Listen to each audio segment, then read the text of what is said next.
สบายดีหมู่เพื่อนทุกคนนะมื้อนี้แม็กสิพาทุกคนมาเบิ่งงานเปิดตัวสินค้าใหม่ของ vivo นั่นเองเนาะเป็น vivo V11 และ vivo V11i ที่เวียงจันทร์เซ็นเตอร์นะวันที่16มื้อนี้นี่เองเนาะ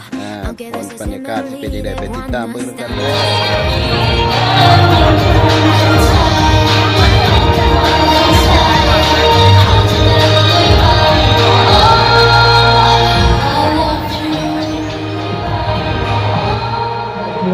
ครับขอหรือว่าการสอนหรือว่าสินค้า vivo หรือว่า vivo ที่เป็นอะไรอย่างนี้ทุกท่านจะได้รับโปรโมชั่นพิเศษก็คือนำไปเลยเป็นลำโพงบูชาสถานที่และด้วยเป็นกดแบบนี้เพียงแค่ทีไอคอนของการกดล็อกตัวนี้ก็สามารถกดล็อกได้ยาวไวเดียวกันอีกหนึ่งฟังก์ชันที่เราสนใจกับ vivo V11 และ vivo V11i เนาะเราจะมานอกเหนือจากการแข่งที่คุณกดล็อกแบบตรงไปแล้วยังมี vivo V11i ฉะนั้นในตอนนี้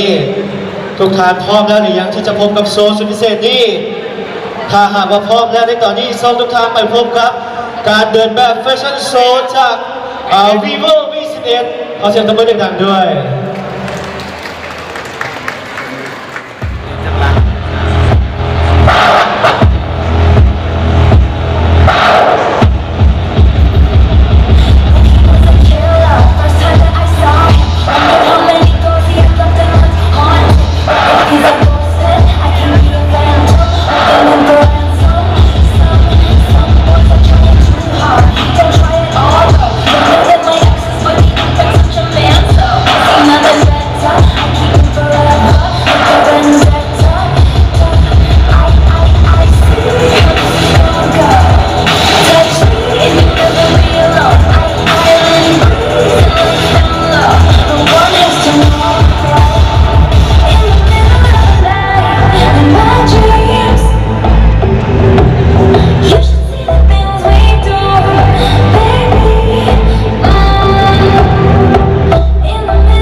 คู่กับโทรศัพท์มือถือ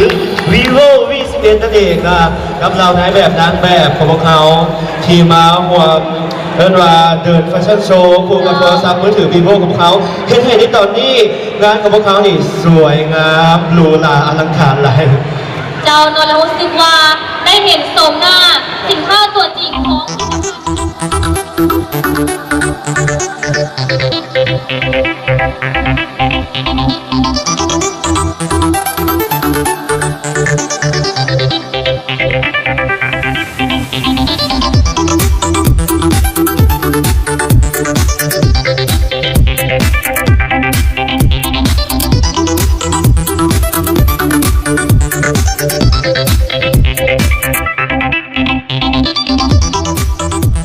และตอนนี้แม็กก็ยืนอยู่กับพนักงานแนะนำสินค้าใหม่นั่นเองเนาะดูในมือแม็กตอนนี้ก็คือ vivo v11 และ vivo v11i นั่นเองเนาะบอกได้เลยว่าตอบโจทย์การใช้งานครบวงจรกันเลยทีเดียวนะกับ vivo เพราะว่าลูกเล่นและแอปพลิเคชันเพิ่มเสริมเข้ามานี่จัดเต็มกันเลยทีเดียวแต่อยู่ในคลิปนี้แม็กจะบ่มาเว้าเทื่อเนาะยังจะบ่มาเว้าพรีเซนต์เทื่อเพราะว่ามันยาวอีหลีเนาะเดี๋ยวคลิปมันสิยาวเกินไปนั่นเองเอาเป็นว่าสำหรับท่านใดที่สนใจแท้ๆเดี๋ยวแม็กสิมาเฮ็ดคลิปรีวิว vivo v11 และ vivo v11i อีกเครื่องนึงเนาะสำหรับคลิปนี้เราสิมาเบิ่ง